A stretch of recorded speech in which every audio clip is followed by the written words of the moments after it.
I'll ask you another opinion on this.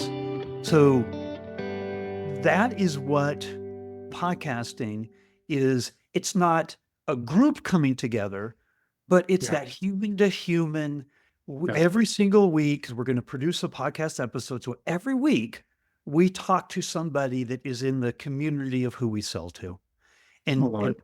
not in that sales context, not in the customer success context, not in the customer support context, in a crisis du jour context, right?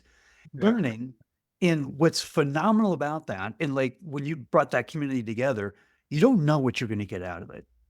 There's this So leap of true. faith that you have to say, if I So get true. in and if I talk and I listen, Listen. Yeah. I'm going to learn, Yeah. right? Yeah. And Yeah. who does that best has the best understanding of their persona, their ICP, therefore has the best ability to, when you first started talking about how do we create success and outcomes, we need to be delivering experience. But in order to do that, everything you're talking about, we have to have a deep, deep understanding of who it is that we're trying to create that experience for.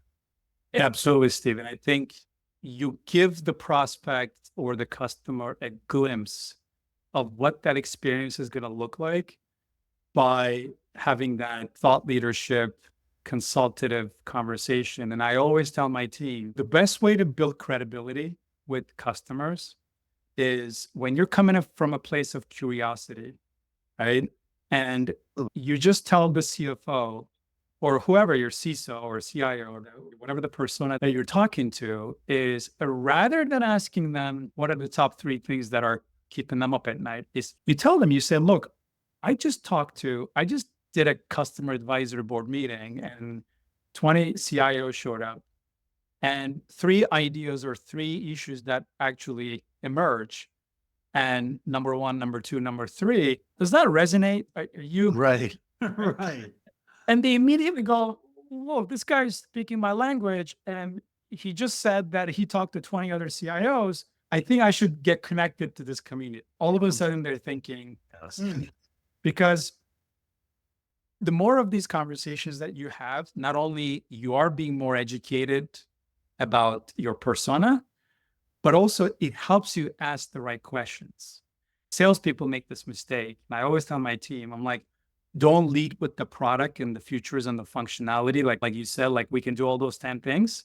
Like, do you know the right questions to ask about those 10 things that will help you build credibility with a CISO, right?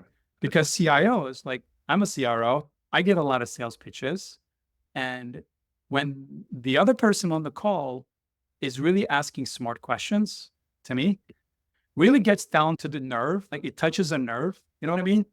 Right? Yeah. There are smart questions, and then there are dumb questions, and then there are questions in between, right? Smart C-suites, they immediately know the person that they're talking to is asking them a really deep, meaningful Right. question, engages them. And that becomes a very meaningful conversation versus what do you use for CRM? What do you do? Like it, like what questions are so stupid and no executive wants to spend their time. Like they're going to hang up on you. Right. Right. You've got to put a lot of time into how thoughtful and how your questions have to be thought provoking, but at the same time, it's got to challenge them, but it's got to also come from this place of curiosity, but also it's got to come from all the conversations that you've accumulated Yes. talking same persona, right?